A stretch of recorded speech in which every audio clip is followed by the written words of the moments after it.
Assalamualaikum warahmatullahi wabarakatuh. Perkenalkan, nama saya Fatma Ayuni. Saya mahasiswa Universitas Riau, Fakultas Pertanian dan Peternakan, jurusan Peternakan. Baiklah, di sini saya akan menjelaskan mengenai peradaban Islam pada masa Khulafaur Rasyidin. Setelah wafatnya Nabi Muhammad SAW, pusat pemerintahan dipegang oleh 4 sahabatnya. Yaitu yang pertama ialah Abu Bakar As-Siddiq, Umar bin Khattab, Utsman bin Affan, dan Ali bin Abi Thalib.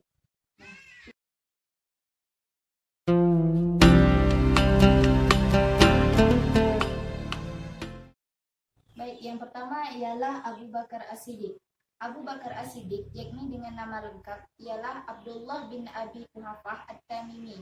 Beliau merupakan Khulafaur Rasyidin pertama setelah wafatnya Nabi Muhammad. Pengangkatan beliau dilakukan dengan cara musyawarah antara umat Islam, yaitu antara kaum Ansar dan kaum Muhajirin. Setelah menjadi Khalifah Rasyidin yang pertama, usaha yang dilakukan Abu Bakar As-Siddiq ialah yang pertama, meredam pemberontakan oleh kaum murtad, memberantas nabi-nabi palsu, dan memerangi orang yang tidak mau membayar zakat.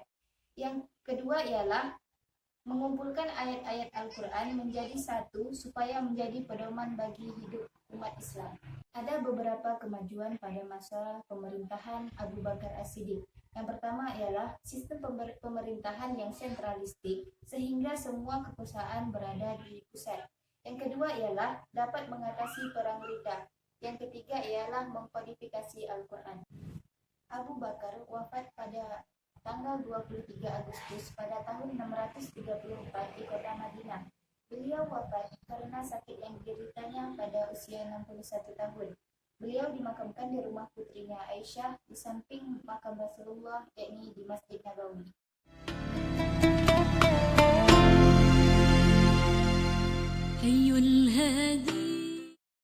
Khulafaur Rasyidin yang kedua ialah Umar bin Khattab. Umar bin Khattab menjadi khalifah diangkat melalui penunjukan yang dilakukan oleh Khalifah Abu Bakar setelah dapat persetujuan dari para sahabat besar. Hal ini dilakukan guna menghindari pertikaian politik antara umat Islam sendiri. Berbagai upaya dan usaha yang dilakukan pada masa Umar bin Khattab diantaranya ialah membagi wilayah Islam menjadi 8 provinsi yang setiap provinsinya dipimpin oleh gubernur. Yang kedua, membentuk lembaga dewan militer guna menjaga keamanan negara. Yang ketiga, membentuk dewan hakim. Yang keempat ialah menetap tanggal 1 Muharram sebagai tahun baru Hijriah. Pada masa Umar bin Khattab terdapat banyak kemajuan seperti memperluas wilayah kekuasaan Islam, merenovasi Masjidil Haram dan Masjid Nabawi, membangun kantor-kantor pemerintahan, markas militer, jalan, irigasi, serta rumah sakit dan klinik kesehatan. Wafatnya Sayyidina Umar dikarenakan dibunuh. Beliau wafat pada hari Rabu pada tahun 644 Masehi.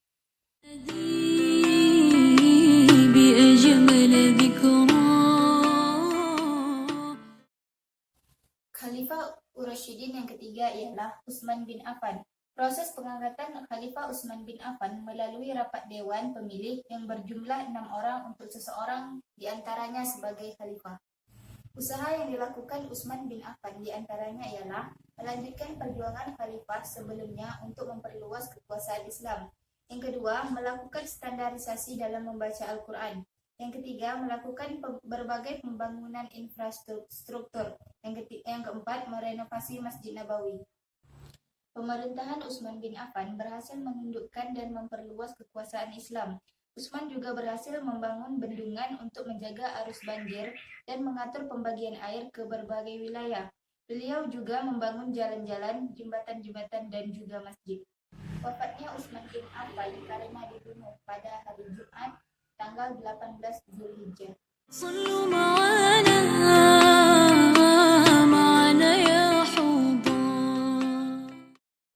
Khulafaur Rasyidin yang terakhir ialah Ali bin Abi Thalib. Setelah wafatnya Utsman, kaum muslimin meminta Ali untuk menjadi khalifah selanjutnya. Pada awalnya Ali menolak, namun kaum muslimin terus mendesaknya karena menganggap tidak ada lagi yang bisa menjadi Khalifah Rasyidin.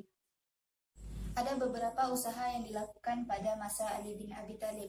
Yang pertama ialah melakukan rotasi kepemimpinan antara pejabat lama dengan pejabat baru, mengambil kembali tanah-tanah yang pernah dibagikan oleh kekhalifahan Utsman guna mengembalikan kestabilan negara. Yang ketiga ialah menghadapi berbagai pemberontakan yang mengancam negara.